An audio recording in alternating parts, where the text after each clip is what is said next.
This story is titled, "You'll Never Make It in That City." My uncle laughed. I slept on floors, ate from vending machines. Last month, he applied for a loan from my bank.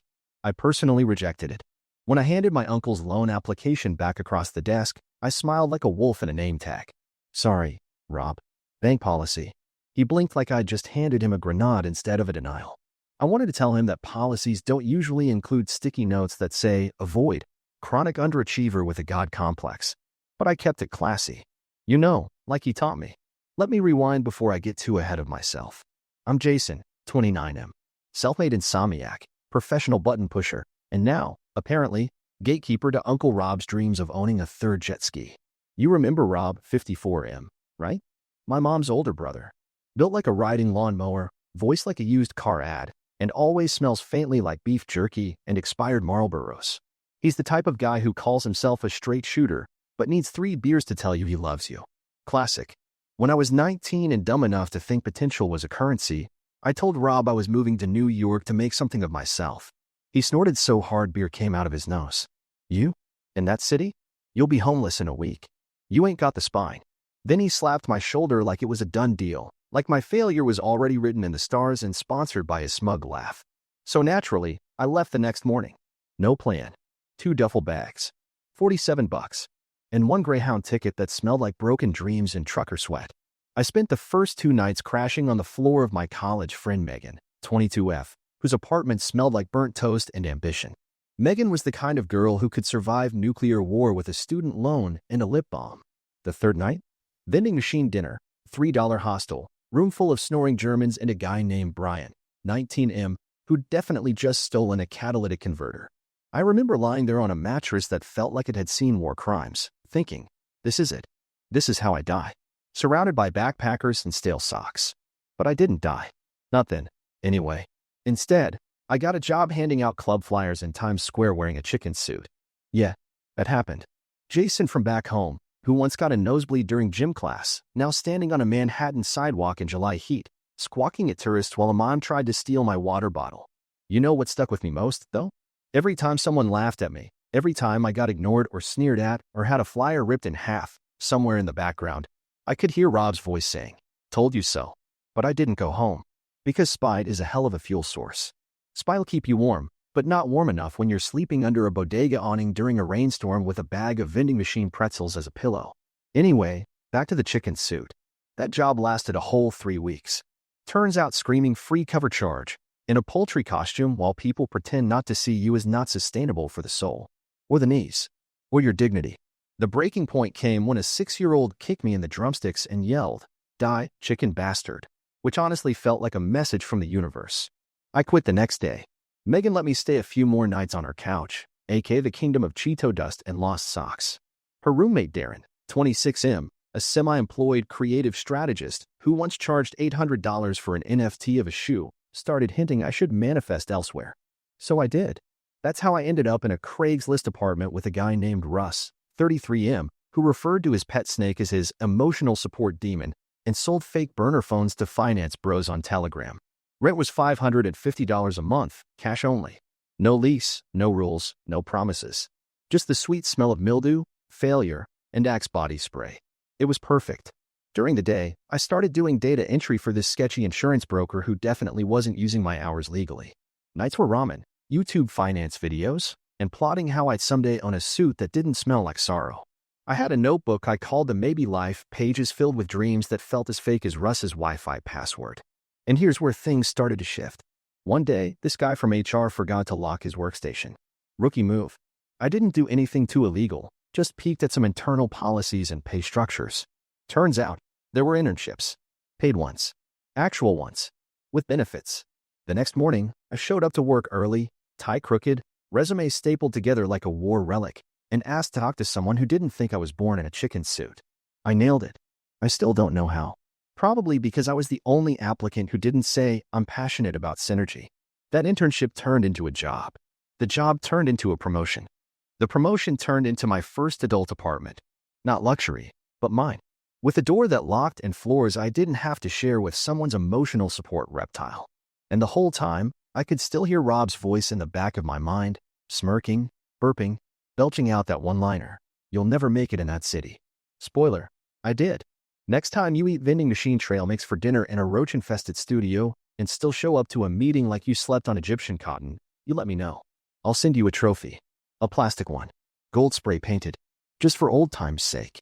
By the time I turned 26, I had 3 suits, one actually tailored, a work ID badge with my name on it spelled correctly, and a go-to-coffee order that didn't involve crying over the price. I was what Uncle Rob used to call a real adult, except he pictured that as owning a lawnmower and yelling at kids for stepping on his driveway. Not, existing in a city without getting eaten alive. I still remember the day I got the job offer from the bank. Not just a job, a position. Capital P position. Loan officer at a mid-size, old-money-styled institution with actual marble floors and free pins. You ever walk into a building and feel like you're about to start your villain origin story? That was me, standing under chandeliers thinking, yeah, let's F ***ing go, ***. Enter Gloria, 58F. My manager. Imagine Meryl Streep if she smoked cigars and only wore heels to assert dominance. Gloria didn't care that my resume had been held together with hope and a paperclip. She liked numbers, hustle, and people who knew how to shut up and get **T done. Impress me, she said during my first week. Or you're out. God, I loved her. I learned everything. Loan structures, risk assessments, how to smile while telling someone their dreams were too expensive. I stayed late, came in early, made friends with IT so they'd boost my computer's RAM. I was that guy. The tryhard. The spreadsheet whisperer. The reformed chicken mascot with a chip on his shoulder and a calculator in his pocket. And then came the Tuesday. Tuesday always feels like a nothing day, doesn't it? It's not new enough to be optimistic like Monday, not close enough to Friday to flirt with freedom. Just beige. Boring. Sneaky. That's when I saw the name. Robert Ellis. Applicant. Small business loan. Purpose. Expanding his auto detailing empire. Requested amount. Enough to buy a small yacht and fill it with broken dreams. I stared at the file like it was radioactive. I hadn't heard from Rob in years. Not a single call. No house city life, kiddo? No heard you got a real job after all. Just his name, in bold, on a digital form I had full authority to review. And let me tell you something, friend. I didn't feel happy. I felt cold. Calm. Focused. It wasn't about revenge. Not really. It was about math. Risk. History. The man who once bet I'd come home with my tail tucked between my legs was now betting on me, without even knowing it. Betting that the city he said would eat me alive had turned me into someone useful. I clicked through his records. Overdrafts. Maxed out credit. No collateral. Shaky statements. The kind of application that practically screams trust fund in distress. I stared at it for 10 full minutes. Then I reached for a pen. So there I am, sitting in my ergonomic chair, back straight, tie slightly loosened for dramatic effect, with Uncle Rob's financial life hanging in the balance like a possum on a power line. You know how most people picture revenge? Explosions. Mic drops. Courtroom gasps. But real revenge? It's quieter. Bureaucratic. It smells like toner and mild coffee. It happens in a cubicle with an Excel spreadsheet and a rejection stamp. And I made it beautiful. I wrote the kind of loan denial that should be framed. Balanced. Professional. Just enough technical jargon to make it sound like I wasn't emotionally involved, even though my petty little soul was dancing the Macarena in my chest. Then I attached a sticky note. It said, risk factors too high. Pattern of financial irresponsibility. Would not recommend for future consideration. Initialed, J. I could have stopped there. Should have, probably. But Rob always said I had no instincts, so I called him. Yup, I called him. Using the bank line. Full official mode. Hello, Mr. Ellis. This is Jason, loan officer with Wells and Redwood. I've reviewed your application personally. Dead silence. Then, Jason? Wait, Jason? My nephew. My smile could have sliced glass. The very one. He laughed. Well, hell, kid. Didn't know you worked there. Small world, huh? Guess that whole city dream didn't eat you alive after all. Oh, I survived, I said, voice sugary sweet. Thrived, even. You think you can help me out? He asked. Just need a little boost. You know how it is. Family looking out for family. I glanced at the screen. 3 failed businesses. Credit score only legal in Nevada. Personal reference, my cousin Dave. I'm afraid we can't approve the loan at this time, Mr. Ellis. Pause. Wait, what? Application didn't meet our standards. But best of luck with your venture. Silence. Then a cough. Then that shaky, uncertain, wait, this isn't how it's supposed to go tone. You're kidding, right? No, sir. Is there anything else I can help you with today? He hung up. I stared at the receiver for a good 10 seconds, heart pounding, hands steady. You'd think I'd feel triumphant, victorious. But it wasn't like that. It wasn't a firework. It was a long, slow exhale, like taking your boots off after a 10-year march. You know what came next? 2 hours later, my phone buzzes. Unknown number. Voicemail. I played it back in the break room, over stale coffee and the sound of somebody yelling at the printer. Rob's voice, small. Hello. Jason. Hey. Look, maybe I said some stuff back in the day. I was just trying to look out for you, you know? Anyway, maybe we could talk sometime. I didn't delete it. Didn't respond either. Just added it to the collection. He showed up at my office. I swear to God, he showed up. No warning, no email, just lumbered in through the marble and mahogany lobby like a confused bear who'd wandered out of a Bass Pro shop and into a TED Talk. I was mid-meeting, watching a client nod like a bobblehead while I explained APR adjustments, when I saw the receptionist's eyes go wide. Then, Jason, there's someone here to see you. Says he's family. And boom, there he was. Uncle Rob, 54, khaki cargo shorts in November, polo shirt stretched over a gut full of regret, that same smug expression he wore at every barbecue while offering me life advice between belches. I'm here to talk, he said, like we were in a buddy cop movie. Except one of us had skin in the game and the other had barbecue sauce on his collar. I led into his side office we reserve for sensitive conversations. It's got soft lighting, fake plants, and chairs that make you feel like you're being interviewed for a parole hearing. He sat down hard, like he wanted the chair to know who was boss. Look, kid, he started, using the voice you save for gas station attendants and people you think you're smarter than. We both know you've got pull here. Why the hell would you deny my application? I leaned back, folded my hands, gave him the same look he gave me when I told him I was moving to the city. You know what they say, Rob. Just business. He scoffed. Bullshasters, T. You got some chip on your shoulder, 'cause I told you the truth?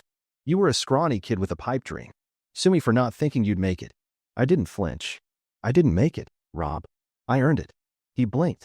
Not a slow, philosophical blink. A stupid one. Like his brain had tripped over a speed bump. He looked around the office, my framed degree, the tidy desk, the little plaque with my name on it, and I could see it hitting him all at once. Not just the fact that I'd survived, but that I'd surpassed every single expectation he buried me under. You think this makes you better than me? He asked, voice cracking like a cheap lawn chair. No, I said, standing. I don't think anything. I just read the numbers. And they tell me this bank shouldn't give you a dime. The silence that followed? Thick enough to spread on toast. He stood, slowly, like gravity had just tripled. I thought he'd yell, maybe throw something dramatic, knock over a ficus. But he didn't. He just looked old. Guess I deserve that, he muttered, turning to leave. I didn't stop him. Didn't call after him. Just let the door click shut behind the man who told me I'd never make it, and who now couldn't make it past reception without my say-so. It wasn't Rob that got to me. It was what happened 2 days later. I was walking back from lunch, balancing a coffee in one hand and a chicken Caesar wrap in the other. Progress. I eat real food now. When I saw him sitting on the bench outside the bank like a memory that hadn't been filed away properly. Manny, 29M. Same age as me. Used to crash with me back in the Russ Ansnake apartment days. Lanky, wide smile, always had some get-rich scheme involving apps that never quite launched. One time we both split a granola bar for dinner, and he made a toast like it was champagne. I hadn't seen him in almost 5 years. Jay, he asked, standing slowly, eyes narrowing like I was a mirage. Manny. We just stood there for a second. Two guys who used to share a broken microwave and now shared exactly nothing. He looked tired. Not in the I've had a long week kind of way.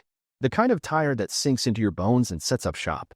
We grabbed coffee, sat on the same bench we started on, and just talked. About the past, mostly. Old apartments. Bad dates. That one time our ceiling leaked and we tried to fix it with duct tape and hope. Then he said, man, I saw Rob walk out of your building yesterday looking like someone just told him Santa's dead. I chuckled. Yeah, that was me. Manny whistled. Didn't know you were that kind of professional now. It's a weird job, I said. You see people at their most desperate, most delusional. Sometimes both. He looked down, fiddled with the coffee lid. So hey, while I've got you here, I was thinking of starting this new gig. Delivery service for niche groceries, like Filipino stuff, Caribbean stuff the big apps overlook. My stomach sank. I knew that tone. The same one I'd used on Gloria when I begged her for the internship that changed my life. I could use a small business loan, he added. Quiet. Hopeful. Like maybe our shared history was enough. It wasn't. Manny, I said, carefully, Painfully, you know I can't help with that. Conflict of interest. He nodded fast, like he was expecting it. But his mouth tightened anyway. Yeah, I get it. We sat there a bit longer. My wrap was cold by the time I finally stood up. I miss it sometimes, I said, before walking back inside. The old days. Yeah, he said. Me too. Before everything got real. Back at my desk, I stared at the loan applications piling up. Names. Numbers. People I'd never meet. I used to be on the other side of that screen, begging for a shot. Now I was the gatekeeper. And let me tell you something nobody warns you about when you crawl your way up from nothing. Success doesn't always feel good. Sometimes it just feels lonely in better clothes. I should have known it was coming. The voicemail. The Jason, can you call me when you get a chance? In that tone mothers use when they're trying to sound casual and failing miserably. But I was still stupid enough to hope it was about, I don't know, her book club, or the neighbor's dog, or literally anything besides what it was. Rob had called her. Of course he did. Jason, she said, soft but sharp, like a freshly made bed in a house that's about to be foreclosed. He's family. He made mistakes, sure, but he's trying. I stared at the ceiling while she talked. Office lights buzzed above me like indifferent gods. He's been through a lot, she continued. The divorce, the failed business. You know he took it hard when your dad passed. Ah yes, the classic parental grief card. She went for the throat with a crochet needle. I'm proud of you, she said, but don't forget where you came from. And that was the part that got me. That last sentence. Don't forget where you came from. Like I had climbed some ladder, set fire to the bottom rungs, and was now spitting on everyone still below. Except I never forgot. I remembered the vending machine dinners. The roaches. The cold concrete floor that doubled as a mattress. I remembered what it felt like to go days without hearing my name spoken kindly. To be told over and over again, in 1,000 different ways, you will fail. And I remembered Rob, laughing at me when I said I wanted more than a dead-end job and a beer gut, saying I'd be back home in a month with my tail between my legs. And when I didn't come back, radio silence. For years. No texts. No check-ins. Not a damn postcard. Now he needed me, and suddenly I was supposed to be the prodigal nephew? Wrap him in a metaphorical hug and say, hey, water under the trailer park? Nope. So I told her the truth. I gave him the same respect he gave me when I was sleeping on tile floors with vending machine Cheetos as my support system. He gambled I'd lose. He lost. She went quiet. Then said the thing only moms can say with that perfect mix of guilt and condescension. I raised you to be better than this. I hung up. I love her. But sometimes love is a locked door with a note that says try again later. I sat in silence for a long time after that. My nameplate gleamed in the lamplight. Jason Ellis. Loan officer. Gatekeeper. King of the castle that used to be rubble. And if that makes me the villain in someone else's sob story, so be it. At least I wrote my own. Last Friday, I walked into the office early. Not for emails. Not for glory. Just because. Sometimes I get this itch, this need to see the building empty. To hear my shoes echo off marble floors and smell the expensive air freshener Gloria insists on using. It reminds me I made it. Reminds me it's real. I poured coffee. Sat at my desk. Opened my notebook, the same one from the Russ era. The Maybe Life. I flipped through it. Page 1. Own something. Page 2. Have an office. Page 3. Don't beg. That one hit a little different. I closed it gently. Sat back. And for the first time in years, I didn't feel angry. Or cold. Or sharp. Just tired. A good tired. The kind you feel when the long, bloody march is over and you're standing on the mountaintop, looking down at all the places that tried to break you. That afternoon, Gloria called me into her office. Jason, she said, without looking up from her screen. There's a VP position opening up. You've been flagged. I blinked. Flag like? Red flag? Or? She shot me a look. Flag like shortlist. Don't screw it up. I walked out of her office floating. Not because of the title, I couldn't care less about fancy letters. But because it meant the next time someone like Rob walks into that bank, they won't be able to mistake me for anything less than exactly what I am. Built. Earned. Unapologetically made. And as if the universe needed to stamp the whole damn thing with poetic timing, I got a text from Manny that night. Hey, got approved for a microloan. Different bank. First order's already in. Thanks for the talk, man. You didn't say yes, but you made me want to prove I deserved it. That one hit harder than all the plastic trophies in the world. I looked at his message. Then at my reflection in the window. Still me. Still Jason, 29M. Still that scrawny kid who left with 2 duffels and a head full of maybe. But now, I'm the maybe that made it. So yeah, my uncle laughed. I slept on floors. Ate from vending machines. Worked for people who forgot my name 5 minutes after hiring me. Got humiliated. Underestimated. Mocked. And last month, the man who told me I wouldn't make it sat in my office, asked me for help, and I looked him straight in the eye and said no.